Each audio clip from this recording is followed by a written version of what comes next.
আরে বাবাজি, আজ আমার আপনার সামনে জাহান্নামের বয়ান করলি, সুন্নতের কথা বললে উম্মতের দিল কান্দে না, জাহান্নামের আগুনে ভয় হয় না। কিন্তু আমার আপনার বয়স, কারো বয়স 40 বছর, কারো বয়স 50, 60, 80, 90 বছর। এরে বাবাজি, করাচির হযরত হাকিম আখতার সাহেব রহমাতুল্লাহি আলাইহি তিনি সুন্দর করে একটা ঘটনা এইভাবে নোট করে কোট করে উম্মতের জন্য বলে দিয়েছে। কথাটা মূলত হাকিমুল উম্মত আশরাফী থানবীর কথা। আজ আমি আপনি জাহান্নামের কথা শুনলে কান্দি না, খালি মনে মনে সিদ্ধান্ত নিই এখনো বয়স হয় নাই, বয়স আরো হইলে তারপরে তওবা করব, আর একটু মজা করে নেই। আরে যুবক যুবতী, কার জন্য জানি জীবনের শেষ মাহফিল, কার পিছনে জানি মালাকুল মউত দাঁড়ায় আছে, কার জন্য জানি জংলার বাস রেডি হয়ে গেছে, কার জন্য জানি কাপড়ে কাপড় তৈয়ার হয়ে গেছে।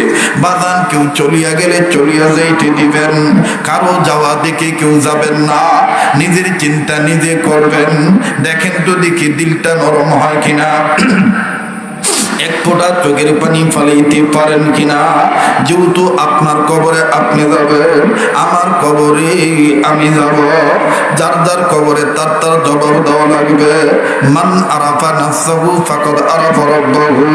এই জন্য মুতাবার শায়েখগণ বলেন, বুজুর্গ উলামায়ে কেরাম লেখেন, নিজের যে চিনল সে আল্লাহকে চিনল।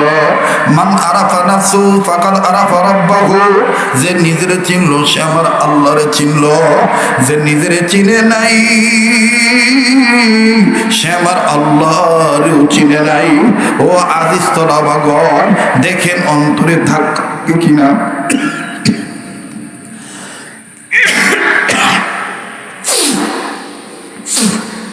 দেখেন অন্তরে ধাক্কা লাগে কিনা, কান্নাকাটি করা যায় কিনা। মাইকলা ভাই, টনটা চিকন করেন, বাসটা মোটা করেন, ভলিউমটা মেজারমেন্টে রাখেন, শ্বাস টানতেছে।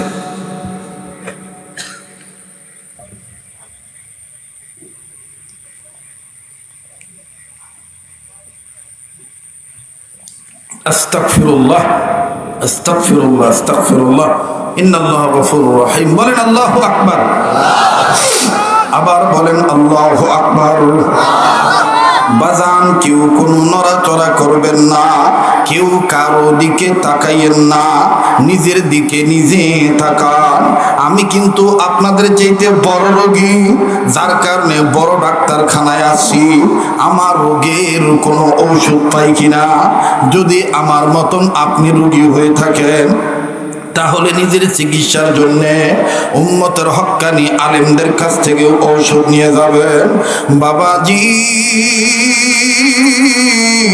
আজ আমার আপনার চোখে পানি নাই, গুনাহ করতে করতে কলব নষ্ট হয়ে গেছে, যার কারণে চোখের পানি আসতে চায় না। এই মজলিসে বসার পর দিন নরম হইতে চায় না। মতাবার বুজুর্গরা বলেন, চোখের পানিকে পুঞ্জি বানাও, দুনিয়া আখেরাতে কোনো পুঞ্জির অভাব হবে না। বাজান, কারো যদি গুনাহ থেকে থাকে, গুনাহ মাফ পাওয়ার জন্য একটা ডাক দেন না, বলেন না আল্লাহ। এতগুলো মানুষের ডাকের মধ্যে কেন আল্লাহ পাকের মহব্বতের আওয়াজ হয় না? আমার বাইরে আমি আপনি গুনাহগার হতে পারি, কিন্তু এই ময়দানে কে জানি আল্লাহর ওলি হয়ে বসে আছে। ওই একজন আল্লাহ ওয়ালার উসিলায় আমার আল্লাহ আপনারে মাফ করিয়া দিতে পারে। বাদানো মায়া লাগাইয়া আওয়াজ দিয়া বলেন না আল্লাহ, আবার বলেন না আল্লাহ। কেউ কারো দিকে তাকায়েন না বাজান, নিজের দিকে নিজে চিন্তা করেন। আমার বন্ধুগণ, নাকটার মধ্যে আল্লাহ ওয়ালাদের গ্রাম পাইতেছি। এই ময়দানে যেদিকে তাকাইতেছি ওই দিকে শুধু নূর আর নূর দেখতে পাচ্ছি। বাজান, আপনারা আমাকে মাফ করিয়া দিবেন, এক সময় তো বয়ানের মাধ্যমে খুব গান ছন্দ রসিকতা অনেক মজার মজার কথা বলতাম। আমার বন্ধুরে, তখন আমি বুঝি নাই। এখন আল্লাহ ওয়ালাদের সহবতে যাইয়া আল্লাহ ওয়ালারা দেখেন কিসের মালা আমার গলায় পরায় দিল। দুনিয়া কিন্তু থাকার জায়গা না, এই দুনিয়ায় কেউ চিরদিন থাকতে পারবো না। আদো বাদান যখন মাগরিবের নামাজের পর এশার আজানের পর বাসায় কথা বলতেছিলাম, ছেলেটা আমার সাথে কথা বলতেছে না, অভিমান করে। জিজ্ঞাসা করলাম কি হয়েছে? আমার বন্ধুগণ, ওর আম্মু বলতেছে 2 দিন ধরে আপনাকে দেখে না, এই জন্য আপনার সাথে অভিমান করছে, কথা বলবে না। এক পর্যায়ে যখন ধমক দিলাম, হঠাৎ করে ছেলেটা কান্দুই না ভাব নিয়া ডাক দিয়ে বলে, আব্বু তুমি কবে আসবা? আমি বললাম, কেন আব্বু? আব্বু আমি নতুন জামা পরেছি, তোমাকে না দেখাইলে আমার ভালো লাগে না। আমি ডাক দিয়ে বললাম, আব্বু রে তুমি জামা পরিও, মাদ্রাসায় যাইও, তবে জামা পরার পর আর তুমি সূরা ইখলাস পড়বা, সূরা ফালাক পড়বা, সূরা নাস পড়বা। তোমার আম্মু বলতেছে তোমাকে নাকি অমুক পুত্রের মতন দেখা যায়। ও আব্বু তুমি পড়িও। ছেলেটা ডাক দিয়ে বলতেছে, তোমার অপেক্ষায় থাকলাম, তুমি আসবা, এরপরে আমি পড়ব। বাজানো, আমি কোনো মতন মোবাইলটা রেখে দিলাম, কিন্তু যদিও তাকে ইন্তজারে থাকতে বললাম, ছেলেটা আমার ইন্তজারে রইল। মোবাইলটা রাখার পর মনের ভিতরে একটা ভয় ঢুকে গেল। আমার ছেলে মেয়ে আমার অপেক্ষায় রইল, আমার আব্বু আসবে, আব্বুর সামনে কাপড় পরে আব্বুকে দেখাবো।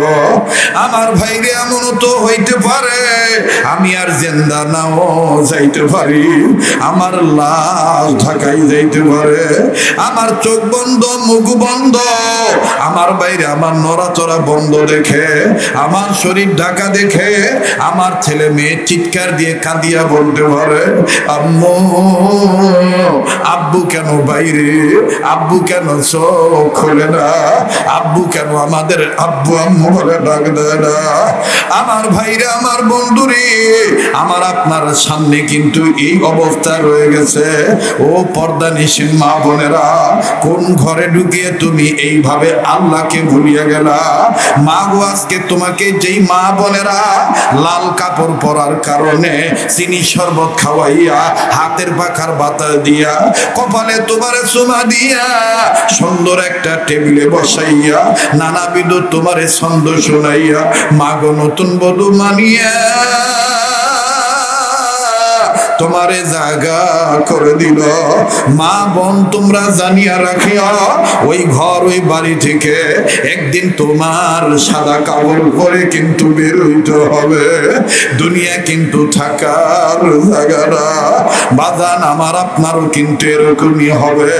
কাজী বাজান, মায়া লাগা বলেন না আল্লাহ, ডাক দেন না, দেন না, দেন না, দেন না, আবার বলেন না আল্লাহ। বাজান আসেন না, মরার আগে মরিয়া যায়। সাহাবায়ে কেরামের জামাতকে আল্লাহ রাসূল প্রায় বলতেন, ওগো আল্লাহর বান্দারা তোমরা মরার আগে মরিয়া যাইও। সাহাবীরা বলতেন, ইয়া রাসূলুল্লাহ মানুষ আবার জিন্দা থাকতে মরার আগে কেমনে মরে? আল্লাহর নবী বলতেন, মাঝে মধ্যে আপন আপন কবরের সামনে দাঁড়াইবা, কবরস্থানের সামনে দাঁড়াইবা, চক্ষুটা বন্ধ করবা আর আপন আপন মরণের কথা স্মরণ করে কাঁদবা, আর এইভাবে ভেবে ভেবে বলবা, চক্ষুটা বন্ধ করিয়া বলবা, এইটুকু আমি মরিয়া গেছি, আমার লাশ গরম পানি দিয়া ধোয়াইতেছে, আমার জন্য কাপনের কাপড় রেডি করতেছে। বাজান, মরার আগে মরে যাওয়া লাগবে। আজ আমি আপনি মরার কথা শুনলো কান্না আসে না, কিন্তু আকাবির দেওয়ান ওলামায়ে কেরাম বুজুর্গদের কাছে জেনে দেখবেন। ফকিহুল আসর, ফকিহুন নাফ রশিদ আহমদ গঙ্গী রহমাতুল্লাহি আলাইহি আমার ভাইরা মৃত্যুর কথা চিন্তা করতে করতে, কবর আযাবের ভয়ে কানতে কানতে আল্লাহর ওলির চোখ অন্ধ হয়ে গেছিল। আল্লাহর ওলির চোখ অন্ধ হয়ে গেছে, এমন কান্না কানতেন। আমার ভাইরে তুমি আমি প্রত্যেক রাত্রে ঘুমানোর সময় মোবাইল টিপি করি, আর রশিদ আহমদ গঙ্গী রহমাতুল্লাহ আলাইহি প্রত্যেকটা রাত্রে ঘুমানোর আগে একটা কাগজের টুকরার মধ্যে চিঠি লিখতেন। ওই চিঠিটা যেই বালিশে মাথা রেখা ঘুমাইতেন, ওই বালিশের নিচে জমা রেখা দিতেন। খাদেমগণ সকালবেলা বিছনা ঝাড়তে যাইয়া বালিশের তল থেকে এই চিঠিটা পাইত। চিঠির ভাষা এইরকম ছিল, আল্লাহর ওলি ঘুমার আগে চিঠি লিখে এইভাবে কাঁদিয়া কাঁদিয়া চিঠি লিখে ঘুমাইতেন। চিঠির ভাষা এইরকম ছিল,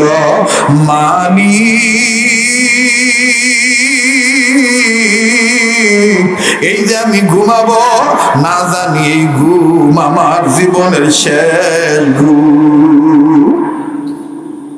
বাজান রে, না জানি এই বয়ান আমার আপনার জীবনের শেষ বয়ান। খুব খেয়াল করে শুনবেন। টুপি পরা যেমন সুন্নাত, দাড়ি রাখা যেমন সুন্নাত, আমার বন্ধুগণ সুন্নতি পোশাক পরিচ্ছদ গ্রহণ করা যেমন সুন্নাত, ঠিক বন্ধু কান্নাকাটি করাটাও সুন্নাত। আল্লাহর হাবিবের চাইতে কেউ বেশি কান্দেন নাই। কাজে একটা ডাক দেন না, বলেন না আল্লাহ। যার আল্লাহ বলতে ভালো লাগে বুঝিয়ে নিবেন, আমার আল্লাহ আপনারে মাফ করিয়ে দিছে, আমার আল্লাহ আপনারে মহব্বত করে। কাজী মায়া লাগে আবার ডাক দেন না, বলেন না আল্লাহ। দেও না আজিজ তোলাবা, তোমরা না আগামী প্রজন্মের আল্লাহওয়ালা আলেম হতে চাও, তোমরা না হাফেজ হতে চাও, বড়দের মজলিসে বসিয়া ডাক দাও না আল্লাহকে আল্লাহ বলিয়া, বলো না আল্লাহ। দেন না বলেন না আল্লাহ, আবার বলেন না আল্লাহ। আল্লাহ দেখো তোমার গোলামরা কেমনে ডাকে। বাইরে কিছুক্ষণের মধ্যে দেখবেন জমিন থেকেও কান্নার আওয়াজ আসবে। কান্নাকাটি যদি আমার আপনার নাও আসে, কান্নার অভিনয় করেন, আমার আল্লাহ আমাকে আপনাকে মাফ করিয়ে দিবে। বাবাজি, লম্বা করার কোন সুযোগ নাই। আমি আপনি জাহান্নামের কথা শুনলে কানতে চাই না, অথচ হাকিম আক্তার সাহেব রহমতুল্লাহ আলাইহি লেখেন, কথাটা মূলত হাকিমুল উম্মত আশরাফ আলী থানভীর কথা। আশরাফ আলী থানভী রহমতুল্লাহি আলাইহি সাইয়্যিদুত তাইয়্যিবা হাজী আমদাদুল্লাহ মুহাজিরে মক্কি রহমতুল্লাহর কাছ থেকে কথাটা নকল করছেন। আর এই কথাটা ইনটুটাল নোট করেছেন আমার বন্ধুগণ ঢাকা নগরের হযরত মুফতি জাফর আহমদ দামাত বারাকাতুল্লাহ আলিয়া। উনি অনেক কিতাব লিখেছেন, করাচি হযরতের অনেক কথা নোট করেছেন, অনেক কিতাবাদি লিখেছেন। তার মধ্যে একটা কিতাব লিখছেন নেপালে 7 দিন। নেপালে করাচির হযরত যত জায়গায় বয়ান করেছেন আমার বন্ধুগণ, তত জায়গার বয়ানগুলি মুফতি জাফর আহমদ দামাত বারাকাতুল্লাহ আলিয়া এই কথাগুলি নোট করে কোট করেছেন উম্মতের ফায়দার জন্য। ওই গ্রন্থের মধ্যে লেখা আছে, আমার আপনার বয়স আজকে বেশি, এরপরও জাহান্নামের কথা শুনে কান্দি না, সুন্নতওয়ালা উম্মত হতে চাই না। অথচ বাজান রে, মাত্র 7 বছরের বালক, নবী বংশের ছেলে, যার ঊর্ধ্বতম পুরুষের নাম হযরত আলী, জান্নাতি ফ্যামিলি সন্তান। এই বালক ছেলে 7 বছরের সন্তান। খুব খেয়াল করে শুনবেন বাবা, মুরব্বীদের সাথে মসজিদে গেছেন নামাজ আদায় করতে। নামাজ যখন শেষ হয়ে গেল, নামাজ আনতে সব মুরব্বীরা যার যার মতন বের হয়ে গেল, কিন্তু 7 বছরের বালক মসজিদ থেকে বের হয় না। সব মুরব্বীরা যখন একে একে চলে গেল, 7 বছরের ছেলেটা কেবলামুখী হইয়া 2 হাত বুক বরাবর তুলিয়া চোখের পানি ছাড়িয়া আল্লাহর দরবারে কান্দার বলে, আল্লাহ আমাকে জাহান্নামের আগুনে জ্বালাইয়েন না, আমি জাহান্নামের আগুন সইতে পারবো না। 80 বছর 90 বছর 70 বছরের মুরব্বীরা যাইতে যাইয়া আবার রিটার্নে আসতেছে। একজন আর একজনকে ডাক দিয়ে বলতেছে, জীবন ভর কত কান্নাকাটি করলাম, কিন্তু জাহান্নামের আগুনের ভয়ে এইভাবে কোনোদিন কান্নাকাটি করি নাই। এই বালক ছেলেটার উপর তো নামাজ ফরজ হয় নাই, এখনো চুলদারি গজায় নাই, মুখ গজায় নাই, ও এই বয়সে জাহান্নামের আগুনের কি বুঝিয়া ভয়ে কান্দে। দেখি মোনাজাত শেষ হোক, এই 7 বছরের বালককে আমরা জিজ্ঞাসা করব। বাজান রে, বারবার বলতেছি, জীবনের শেষ বয়ান মনে করে বয়ান করছি। এইবার বাজান মোনাজাতের মধ্যে চিৎকার দিয়ে দিয়ে কান্দার বলে, আল্লাহ আমাকে তুমি জাহান্নামের আগুনে জ্বালাইও না, আল্লাহ আমি জাহান্নামের আগুন সইতে পারবো না। এইভাবে কান্দে কানতে কানতে আমার বন্ধুগণ জমিনে ঘোরাঘুরি পাইতেছে। এক পর্যায়ে যখন মোনাজাত শেষ হয়ে গেল, মুরব্বীরা মসজিদের ভিতর আবার ফের প্রবেশ করে, চোখের পানি মুছায় দিয়া ছেলেটাকে বুকের কাছে নিয়া মুরব্বীরা চতুর্দিকে ঘেরাও করিয়া বসিয়া ডাক দিয়ে বলতেছেন, বাবা আমরা তোমার কাছে 2টা বিষয়ে জানবার চাই। ও বাবা, তোমার তো এখনো দাড়ি ওঠে নাই, তোমার তো এখনো মুছো গজায় নাই। বাবা, তোমার বংশের ঊর্ধ্বতম পুরুষের নাম হযরত আলী, যেই আলী রাদিয়াল্লাহু তাআলা আনহু বেশক জান্নাতি, কোনো সন্দেহ নাই। দুনিয়াতে জিন্দা অবস্থায় জান্নাতের টিকিট পাইছে। ও গো আমার আব্বু, কিন্তু তুমি এই বালক মানব, নাবালেগ সন্তান, এখনো তোমার উপর নামাজ ফরজ হয় নাই। বাবা তুমি জাহান্নামের আগুনে ভয়ে কি বুঝিয়া কান্দ? এই বালক ছেলে ডাক দিয়ে বললেন, মুরব্বীরা আমি 2 কারণে জাহান্নামের আগুনের ভয়ে কান্দি। 1 নম্বর কান্নার কারণ হইল আমি আমার আল্লাহর মহব্বতে কান্দি। বলে এই মহব্বতটা তুমি কেমনে বললা? বলে কোরআনে আছে, ওয়াল্লাযিনা আমানু আশাদ্দু হুব্বান লিল্লাহ। ইমানদাররা সবচাইতে আল্লাহকে বেশি ভালোবাসে, সবচাইতে আল্লাহকে বেশি ভালোবাসে ইমানদার বান্দারা। মুরব্বীরা এই ভালোবাসার প্রমাণ আমি পাইছি কোরআনের আরেক আয়াত দ্বারা।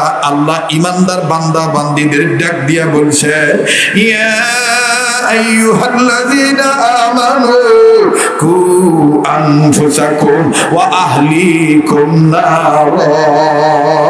ইমানদার বান্দারা তোমরা নিজেরা জাহান্নামের আগুন থেকে বাঁচাও, নিজেদের অধীনে যারা আছে তাদেরকেও জাহান্নামের আগুন থেকে বাঁচাও। ও গো আমার মুরব্বী বাবারা, আল্লাহ পাকের এই ডাক শুনিয়া আমার মন বলেছে, সাক্ষী দিয়েছে, আমি ঈমান আনার কারণে আমার মায়ের চাইতে, আমার বাবার চাইতে, আমার বোনের চাইতে, আমার ভাইয়ের চাইতে, আমার দেশের মানুষের চাইতে আমার আল্লাহ আমারে বেশি ভালোবাসে। এই জন্য আমি আমার আল্লাহর মহব্বতে কান্দি। আবার বলো, তুমি বলো 2 নম্বর তুমি কিসের জন্য জাহান্নামের আগুনের ভয়ে কান্দ? মুরব্বীরা ডাক দিয়ে বলার পর এই বাচ্চা ছেলেটা বলতেছেন, মুরব্বীরা আমি 2য় নম্বর কান্নার কারণ হইল ওই একই আয়াতে আল্লাহ পাক সামনের দিকে বলেছেন, ওয়াকুদুহান নাস ওয়াল হিজারা। ওই জাহান্নামের আগুন থেকে ইমানদার নিজে বাঁচাও, অধীনস্থদেরকে বাঁচাও। যে জাহান্নামের আগুনের লাকড়ি হবে মানুষ আর পাথর। মুরব্বীরা আমি ছোট হই আর আপনারা বড় হন, আপনাদের গায়ে যে রক্ত আমার গায়ে সেই রক্ত, আপনাদের গায়ে যে চামড়া আমার গায়ে সেই চামড়া। আমি মানুষ, আমি আমার মাওলা পাকের মহব্বতে আর জাহান্নামের আগুনের ভয়ে এই মানুষ শব্দটা দেখিয়া কান্দি। মুরব্বীরা ডাক দিয়ে বলেন, বাবারে এই মানুষ তো তোমার মতন নাবালেগ বাচ্চার কথা বলা হয় নাই, আমাদের মতন বড় বড় আদমির কথা বলা হয়েছে, আমাদের মতন বড় বড় মানুষের কথা বলা হয়েছে। এইবার দেখেন এই নাবালেগ বাচ্চাটা 7 বছরের ছেলেটা কি জবাব দেয়, আল্লাহু আকবার, আল্লাহু আকবার। এই ছেলেটা ডাক দিয়ে বললেন, মুরব্বীরা আপনারা আমারে যদিও ছোট মানুষ বলতে দেন, আমি আমার মায়ের রান্না করার সময় এই ওয়াকুদুহান নাস ওয়াল হিজারা শব্দের ব্যাখ্যা তালাশ করিয়া পাইছি।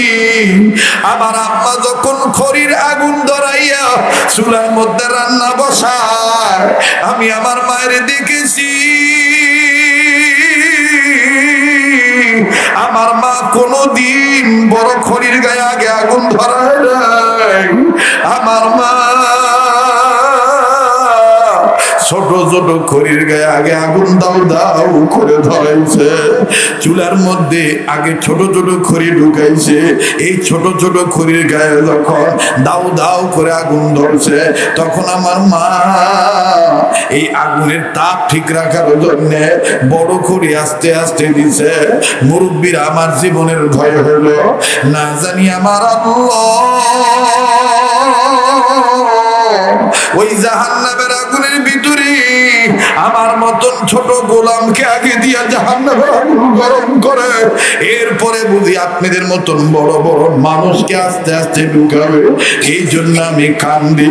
আমার বাইরে বয়স্ক লোকেরাই বাচ্চা ছেলেটার হাত ধরে বলে, বাবা বাবা তুমি আমাদের জন্য দোয়া করো, আল্লাহ যেন আমাদেরকে আল্লাহ বানায় দেয়। আমরা ওয়াদা করলাম আর জীবনে কান্নাকাটি ছাড়া থাকবো না। কাজী বাজান আর লম্বা নয়, কান্নাকাটি করাটাও কিন্তু সুন্নাত। আল্লাহর মহব্বতে, আল্লাহর ভয়ে, আল্লাহর জন্যে কান্নাকাটি করাও কিন্তু সুন্নাত। নবীজি শিখাই দিয়ে গেছে। বাবাজি আর লম্বা নাই। আজ আমার আপনার কাছে, আমি আপনার কাছে দাবি আছে উম্মত, কিন্তু বাদান সুন্নাত নাই, নবীর মহব্বত নাই। আমি 2-3 মিনিটে আশিক রাসূলের কথাটা বলি, ফিনিশিং দেব। তবে ভুলে যাবেন না, 5 কাজ ধারাবাহিকভাবে করবে যারা, আল্লাহ পাকের ওলি হবে তারা। নাম্বার 1 সকল প্রকার গুনাহ থেকে বেঁচে থাকা। নাম্বার 2 আল্লাহর হুকুম ফরজ ইবাদত ঠিক মতন আদায় করা। নাম্বার 3 আল্লাহর হুকুম ওয়াজিব ঠিক মতন আদায় করা। নাম্বার 4 নবীদের সুন্নতরা উম্মত হওয়া। ওবাদান দাবি শুধু আশিক রাসূল বললে হবে না, সুন্নতরা উম্মত হইতে হবে। আজ আমার আপনার অন্তরে নবীর মহব্বত নাই, কিন্তু হাদিস খুলে দেখেন, ইতিহাস প্রমাণ করে বাদান রে, আজ আমি আপনার নারী পাইয়া রাসূলকে ভুলে গেছি। অথচ সাহাবায়ে কেরামের জীবনী খুলে দেখেন, আহা বিবি ব্যবহার করেছে, গোসল ফরজ হয়ে গেছে, ফরজ গোসল করার জন্য পানির কাছে গেছে। আমার বাইরে প্রতিমধ্যে কে জানি ডাক দিয়ে বলে, নবী দুনিয়ায় না, মোহাম্মদ নবীকে কাফেররা বিদায় করে দিয়েছে। এই সাহাবী গোসলের জন্য মুখের মধ্যে পানি নিয়েছে, কিন্তু বাদান এই কথা শোনার পর মুখ থেকে পানি ফেলে দিল। এই নাপাক গায়ে বিবির কাছে দৌড়ায় আসলো, আসিয়া ডাক দিয়ে বলে, বিবি রে তরবারি দে, যুদ্ধের ময়দানে যাব। বিবি বলতেছেন, স্বামী গো আপনি তো নাপাক, আপনার উপর তো গোসল ফরজ হয়ে গেছে। সাহাবী কান্দার বলে, বিবির কার জন্য গোসল করব, আমার নবী তো দুনিয়ায় নাই। ধরে দে বিবি, বিদায় দে, বেঁচে থাকলে দেখা হবে দুনিয়ায়, আর না হয় দেখা হবে হাসরের বেলায়। বিবির কাছ থেকে তরবারি নিয়া এই সাহাবী রাসূলের মহব্বতে পড়িয়া, গোসলের কথা ভুলে যাইয়া, ধর্মকে প্রতিষ্ঠা করার জন্য, সুন্নতলা উম্মত হওয়ার জন্য, নবী যা ধরতে বলছে সেটা ধরার জন্য, নবী যেটা ছাড়তে বলছে সেটা ছাড়ার জন্য এই সাহাবী যুদ্ধের ময়দানে গেলেন। কাফেরদেরকে বিদায় করলেন, কয়েকটা কাফেরকে বিদায় করলেন। ও পরবর্তীতে অন্যান্য কাফেরদের আক্রমণে এই সাহাবী আক্রান্ত হয়ে গেলেন, এই সাহাবী শহীদ হয়ে গেলেন।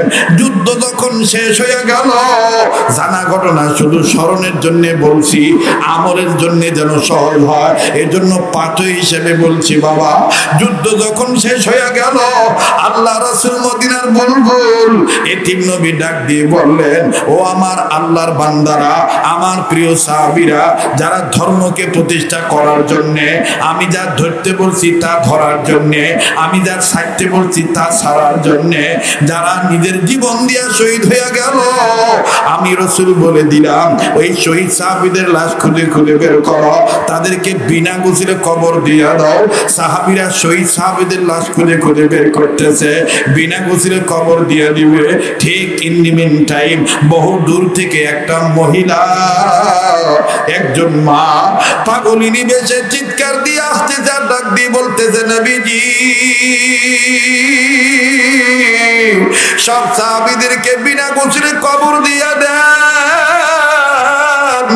আমার আমার স্বামীর বিনা গোসলে কবর দিয়ে আমার স্বামী না পার, আমার স্বামীকে আপনি গোসল করে কবর দেন।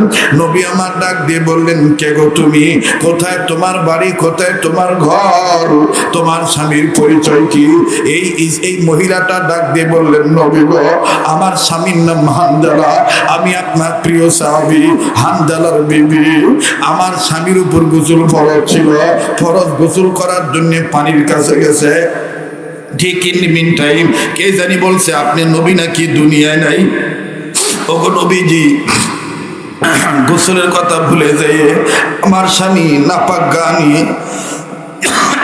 আপনার প্রেমে পড়িয়া জীবন দিয়ে শহীদ হয়ে গেছে। তাই বলি, আল্লাহর নবী গো, আমার স্বামীকে আপনি বিনা গোসলে কবর দিয়েন না।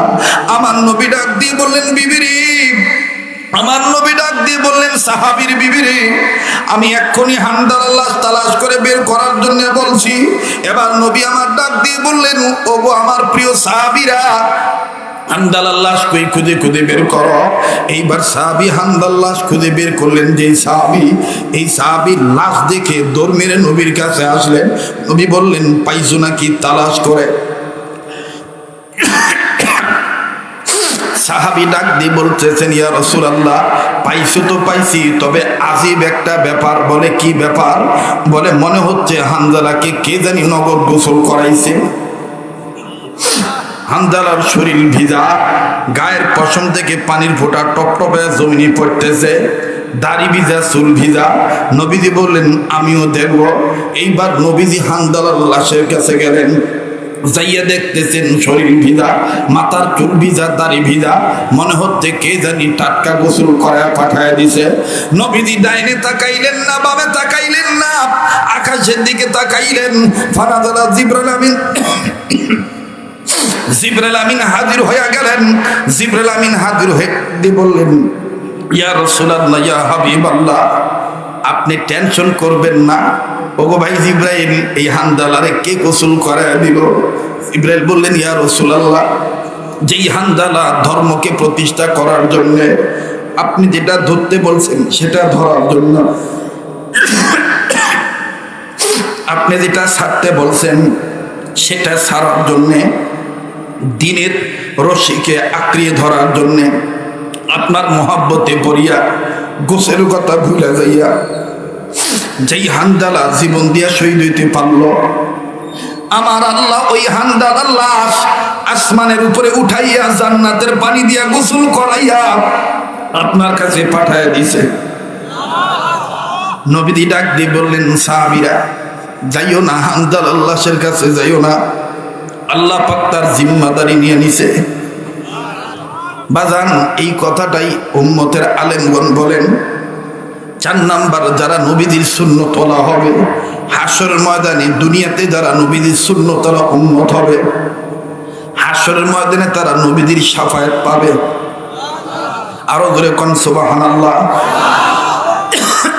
কাজেই 5 কাজ ধারাবাহিকভাবে করবে যারা, আল্লাহ পাকের ওলি হবে তারা।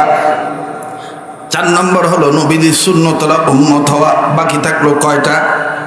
বলেন, আবার বলেন। একটা। শুনবেন কি শুনবেন না? বলেন, শুনবেন কি শুনবেন না? তাহলে আমি 2 মিনিট একটা আবদার করব। আমি দেখেছি আপনারা অনেকে কেঁদেছেন, যদিও হুজুর এটা কোনো সময় কোনো ইসলামী মজলিসে করেন না, কিন্তু আমি মুসাফির মানুষ,